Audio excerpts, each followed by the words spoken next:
नमस्कार, आप देख रहे हैं हेडलाइंस न्यूज। दिन भर की ताज़ा खबरों के लिए अभी सब्सक्राइब करें, साथ में बेल आइकन भी प्रेस कर लें। खबरों में आगे बढ़ने से पहले वीडियो को लाइक जरूर करें और अपने दोस्तों के साथ ज्यादा से ज्यादा शेयर करें। और आप किस राज्य शहर से न्यूज को देख रहे हैं, कमेंट में जरूर लिखें।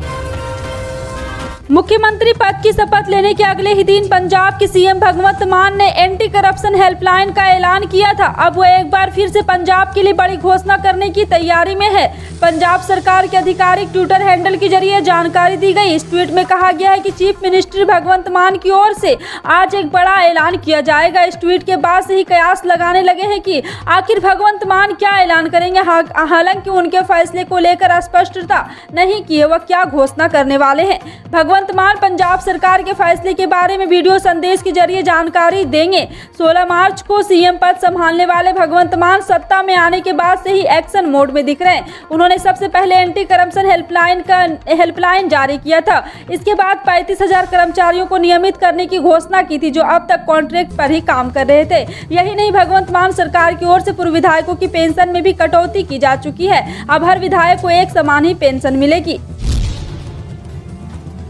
बिहार स्कूल एजुकेशन बोर्ड ने बिहार बोर्ड 10वीं के नतीजों की तारीख का ऐलान कर दिया है। बोर्ड कल यानी कि गुरुवार को दोपहर 1 बजे 10वीं के नतीजे जारी करने जा रहे हैं। जिन स्टूडेंट ने बिहार बोर्ड 10वीं की परीक्षा दी थी वे अपने रिजल्ट बोर्ड की आधिकारिक वेबसाइट biharboardonline.bihar.gov.in पर देख सकेंगे। बिहार बोर्ड ने ट्विटर के जरिए ये बिहार बोर्ड 10वीं के नतीजों की तारीख के बारे में जानकारी दी। BSEB ने ट्वीट किया है कि श्री आनंद किशोर अध्यक्ष बिहार विद्यालय परीक्षा समिति ने बताया कि श्री विजय कुमार चौधरी माननीय मंत्री शिक्षा विभाग द्वारा दिनांक 31/3/2022 को दोपहर 1 बजे मैट्रिक परीक्षा वार्षिक परीक्षा 2022 के परीक्षाफल को जारी किया जाएगा।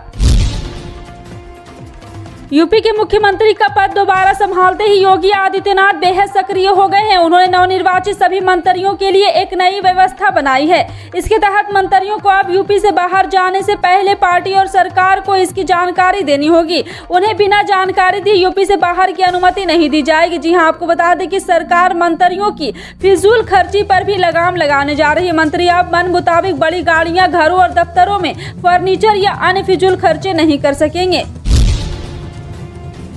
लोक जनशक्ति पार्टी के मुखिया चिराग पासवान को दिल्ली स्थित बंगले से बेदखल करने के लिए केंद्र सरकार की ओर से एक टीम भेजी गई है। वह अपने दिवंगत पिता और केंद्रीय मंत्री रामविलास पासवान के नाम पर आवंटित किए गए बंगले में अब भी रह रहे हैं और कई बार नोटिस जारी किए जाने के बाद भी उसे खाली नहीं किया गया। सूत्रों ने बुधवार को केंद्र सरकार की ओर से टीम भेजे जाने की जानकारी दी है। उन्होंने कहा कि केंद्रीय आवास और शहरी मामलों के मंत्रालय के तहत आने वाले संपदा निदेशालय ने पिछले साल चिराग पासवान को जारी बेदखली के आदेश को अमल लाने में अधिकारी की टीम भेजा है।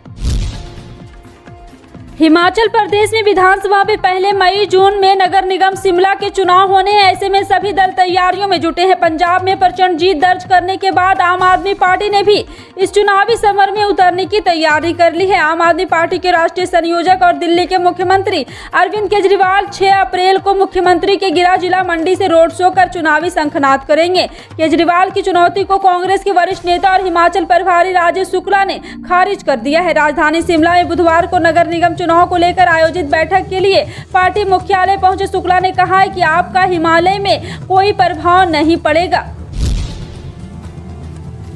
5 राज्यों के चुनाव में हुई करारी हार के बाद अब कांग्रेस एक्शन मोड में आ गई है। कांग्रेस के अध्यक्ष राहुल गांधी अब कर्नाटक का 2 दिवसीय दौरा करेंगे। इसके लिए वह गुरुवार को बेंगलुरु पहुंचेंगे। राहुल गांधी के कर्नाटक दौरे की शुरुआत तुमकुर के प्रसिद्ध सिद्धगंगा मठ से होगी। कर्नाटक की राजनीति में भी सिद्धगंगा मठ का काफी अहम स्थान रहा। तुमकुर में स्थित सिद्धगंगा और मठ लिंगायत समुदाय का सबसे प्रमुख मठ है। उनका यह दौरा हिजाब विवाद के बीच हो रहा है।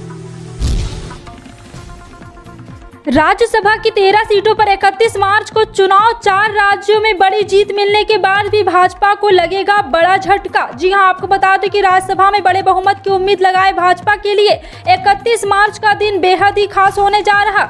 6 राज्यों की 13 सीटों पर 31 मार्च को चुनाव है। इस चुनाव में भाजपा की कोशिश ज्यादा से ज्यादा सीटों पर चुनाव जीतने की। हालांकि पंजाब की 5 सीट पर आम आदमी पार्टी के उम्मीदवार की पहले ही जीत हो चुकी है। वहीं वामपंथी शासित राज्य केरल को 3 सीट पर भी भाजपा को जीत नहीं मिल रही है। हालांकि असम की 2 सीट, हिमाचल प्रदेश में 1, नागालैंड और त्रिपुरा में 1-1 सीट पर भाजपा की नजर है। दरअसल 5 राज्यों के चुनाव के बाद अब देश में राज्यसभा चुनाव में भाजपा और विपक्षी दलों के बीच जोर आजमाइश है। और आपको बता दें कि पंजाब में आप ने 92 सीटें जीत करके, इसलिए वहां की 5 सीटों में से 1 पर भी भाजपा को जीत नहीं मिली। उल्टे भाजपा की एक और अकाली दल की 2 सीट हाथ से जा रही है। इस तरह केरल में वामपंथी दलों के हाथ में 3 सीट जाने का अनुमान है। इस कारण सत्ताधारी भाजपा को 13 में से 8 सीटें पहले ही गंवानी पड़ रही है। जी हां, आपको बता दें कि इस बार फिर से भाजपा को राज्यसभा में करारा हार का सामना करना पड़ रहा है। 1 अप्रैल से आधार और पैन कार्ड को लिंक कराना अनिवार्य कर दिया गया है। अगर आपने अभी तक अपना आधार और पैन कार्ड लिंक नहीं किया है तो इन 2 दिन यानी कि 30 मार्च और 31 मार्च में ही कर लें। CBDT ने इसे लेकर एक नोटिफिकेशन जारी किया है। अगर 1 अप्रैल तक आपने अपना आधार और पैन कार्ड लिंक नहीं किया है तो बाद में आपको जुर्माना भरना पड़ सकता है। बता दें कि 31 मार्च को फाइनेंशियल ईयर खत्म होने वाला है। ऐसे में 31 मार्च से पहले पैसे, अकाउंट, आधार, पैन से जुड़े जो भी काम है उन्हें निपटा लेना चाहिए। जी हाँ, आपको बता दें कि यहाँ इतना ही नहीं, ब्रोकर के संगठन ने SEBI यानी कि सेबी से कहा है कि आधार में पैन को लिंक कराना एक ऑनगोइंग प्रोसेस है।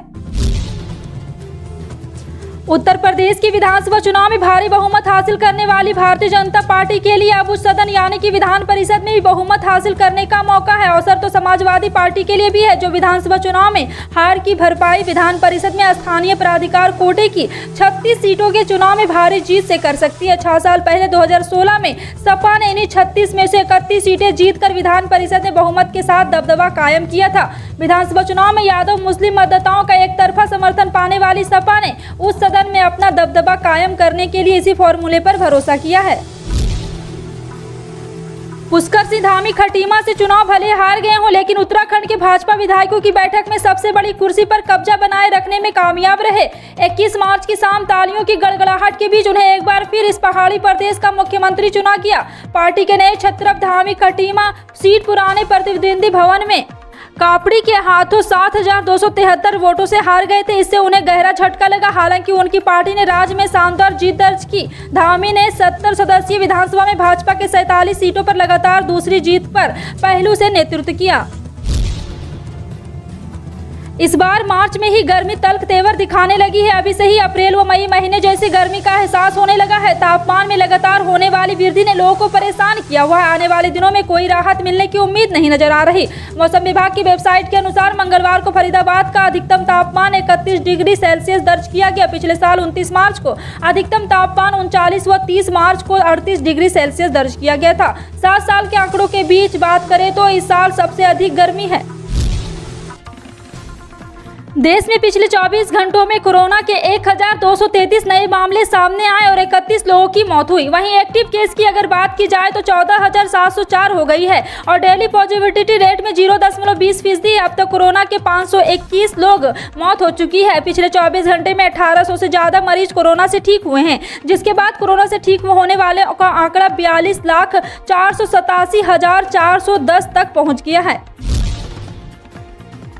पड़ोसी राज्यों की तुलना में मध्य प्रदेश में पेट्रोल और डीजल सबसे महंगा है। महाराष्ट्र की सीमा से बालाघाट में पेट्रोल 115.67 रुपये प्रति लीटर है। और आपको बता दें कि इन इलाकों में पेट्रोल और डीजल के लिए लोग महाराष्ट्र का भी रुख करते हैं। वहीं पेट्रोल की कीमतों में आज 0.87 रुपये प्रति लीटर की बढ़ोतरी हुई है। इसके बाद से भोपाल, इंदौर, जबलपुर, ग्वालियर में भी भाव 113 रुपये प्रति लीटर के पार पहुँच गया है। 5 राज्यों के विधानसभा चुनाव से पहले जो लोगों को राहत मिली थी वो चुनाव खत्म होते ही खत्म हो गई है। फिलहाल आपका इन सभी खबरों पर क्या कहना है कमेंट सेक्शन में टाइप करके जरूर बताएं। पल पल की अपडेट जानने के लिए जुड़ रहे हैं आप अपने NTS न्यूज चैनल से। मिलते हैं अगली बड़ी खबर में, तब तक के लिए जय हिंद।